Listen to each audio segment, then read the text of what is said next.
second video for the first fundamental theorem of calculus, and we're going to develop what we saw from the previous video. And in the previous video we talked about the age-old problem of finding the area under a region between a curve and the x-axis for a positive continuous function over a certain interval, which we're calling a to b. And that's basically relates to an age-old problem in calculus, and the previous video discussed the importance of the first fundamental theorem of calculus, and we played around with rectangular strips and we discussed some variations and looked at intuitively, anyway, we showed the idea of more and more narrower rectangles leading to a better estimate. So what are we doing in this video? Well, this is important video in terms of the theory behind it. We're going to expand on this. We're going to take this to the limit, okay, and that's sort of a pun, but it's not. We're going to use sums in the form of this thing to estimate the area under a curve. Now, you might know sigma notation. That means the sum of all of them. And what are all of them? Well, there's two things here, this and that.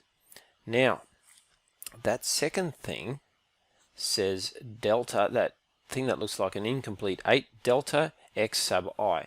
And that's basically the width of the strips, and that means small change in x. So if you think about where we usually plot the width of the strip, it corresponds to dimensions along the x-axis. So that away, if you can see down the bottom there. Okay, and that's small change. So small change in x is moving along the x-axis a little bit. Now that's multiplied by f of x sub I. So it's all of the different heights at all of the different places we sample along this curve of f of x. Okay, and we add them all together. And if you think about what we did previously with the rectangles and the trapezoidal rule, and if you watch my Simpsons rule video, well, yeah, you'll see that's the name of the game. So we're going to push that to its best limit. Well, what would the limit be? Well, we were looking at increasing the number of strips. So does n reach infinity? Can n go to infinity? We'll be there forever, won't we? Wouldn't it also mean that these strips get narrower and narrower and we end up timesing by a width of 0? How can we work with either of those things? Well, it is true, as we approach our limit, these delta x strips get very narrow and we get very, very, very many numbers of strips, quantities of strips, okay? But hopefully you've already experienced elements of calculus before watching this video, so I think you might have a clue what the answer is. Okay, the word limit features. Alright, so here we have a function f of x, and it's rising. So they say monotonically rising, it's always rising. It's described as such here in graphical form.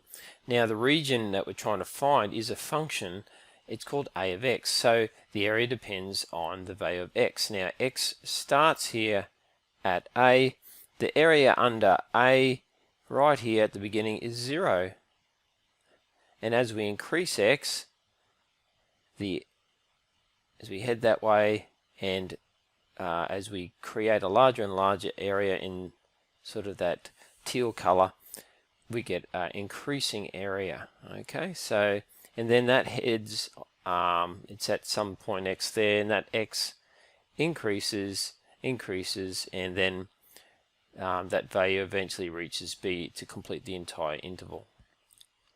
And remember, the top boundary is f of x. If we look at x increasing beyond x by a small amount, which we can call delta x, which would be that gap there, we would find that we're at the x value of x plus delta x, and that would give us a certain area a of x plus delta x. So it's increased by, you can see that little strip there. Okay, so it's increased by the area relating to that strip there. Alright, if we get the second area and subtract the first area from it, we would get something called a of x plus delta x minus a of x. Now that's the difference of the two areas, and that can be shown to be the area of a strip. This strip, again I'm shading the same thing in. So that'll be the area of that last strip. Now that's important because we're going to use that, and we're also going to compare it to what we saw in the last video, the left endpoint method and the right hand endpoint method from the previous video. You can see there left and right. Okay, left and right. Okay, so, and the one we just determined from above there, that green shaded part, that is reproduced down there for you. So that's that strip. Now look, just look closely at these three areas. Okay, that one, now look at that one, and now look at that one. There's a pecking order in terms of size. So in fact, if we go from left to right across the page, this left-hand endpoint method for this rising function is the smallest. Then we get slightly more area out of the middle one, and then we get more area again out of the right-hand one. So we could say that these three areas, we could use an inequality statement. So the first area on the left is written as such: f of x times delta x, because the width of the strip goes from x to x plus delta x, so the width of the strip is just delta x, which should be pretty clear by now. And the height of the rectangle is f of x, where it touches the function f of x. It gives us the y value, or the height. Now that, as we said, is smaller, or in the most extreme case the same size as this area here that we derived just above. Alright, and so we said that difference, if we go back up there, or scroll the video back if you've forgotten already, if you're a bit of a goldfish, basically that one there, that's how we derive the area using that expression. And that's most likely smaller, or at its most extreme case the same size as this one here. It's basically its value, it's delta x, of course, wide again, just like that strip there, but its vertical value is f of x plus delta x. Alright, so it goes that little bit higher up. So x plus delta x, that higher value, is put in the function to get the vertical or the y value. If we divide everything in this inequality by delta x, we get f of x is less than or equal to, there's no easy way of doing the middle term, so we just have to write the whole thing out and divide it by delta x.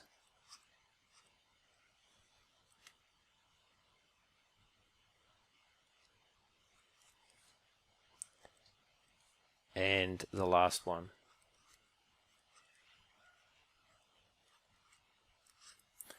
Okay, so I've divided through by delta x. Now part of what we talked about before is making narrower and narrower strips, right? So as the width of the strip reduces down, so what we mean by that is as delta x approaches 0, we see the fact that x and the next value of x will get closer together. The function f of, or the value of f of x plus delta x, will get closer to f of x. On the graph, that means there's less difference between the left and right endpoint heights. Let's have a look. If we looked here, for example, on this graph, as delta x gets narrow, as delta x gets smaller and smaller, we see that we have these 2 points here the endpoints get closer and closer together. The heights of the heights of each side of the function as it enters and leaves the strip gets smaller and smaller. The height difference is smaller and smaller. So from this statement up here, if we apply the limit, okay, so how far can we take that? We take that to the limit. So using what we know from the limit, okay, and basically this relates to some work on differentiation by first principles I shall show you. So that delta x, that should be, excuse me. So as the limit of delta x, as it approaches 0, that expression above, a of x plus delta x minus a of x over delta x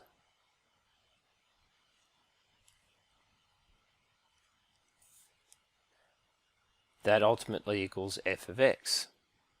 From differentiation by first principles, that equals the derivative of a of x. Okay, so that's a throwback to first principles derivative. Okay, so remember your f of x plus h minus f of x over delta. This is what I mean. Just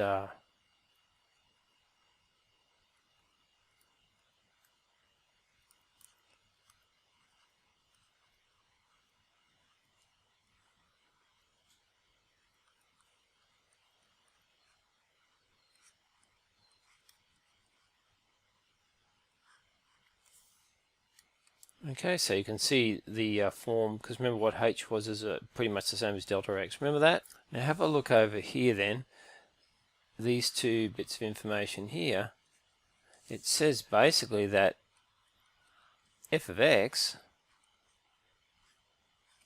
equals the derivative of a of x with regards to x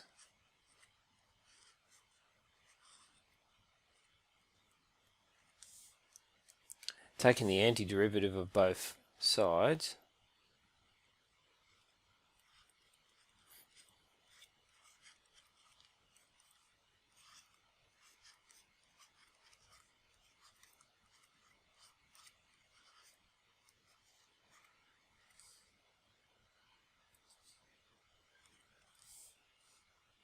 and also swapping sides, we get, whoops, wait on, dx goes there.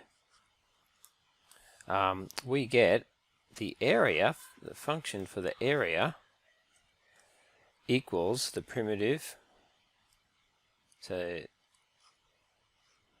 capital F of x plus c. So given that bit of information there, if we've got this here will be roped in right at the end. So going back, if we've got that there, and on our interval when x equals a, so if we go back, so remember a was the start of our interval, and x changes until it gets to the end. So when x is that initial value of a, the integral of the function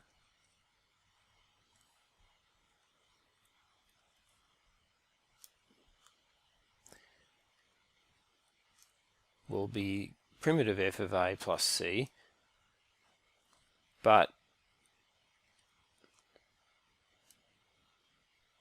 this equals 0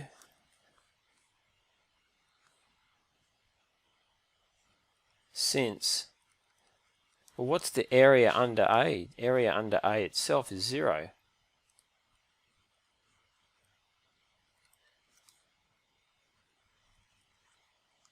Okay, so because a is just a single point right at the beginning of the interval, right? It's at the start, so at that point area is 0. So that f of a plus c equals 0, so they're additive inverses, so therefore c, the constant of integration, equals negative f of a. Alright, that's capital F of A. Alright, so since the area is 0 at x of A.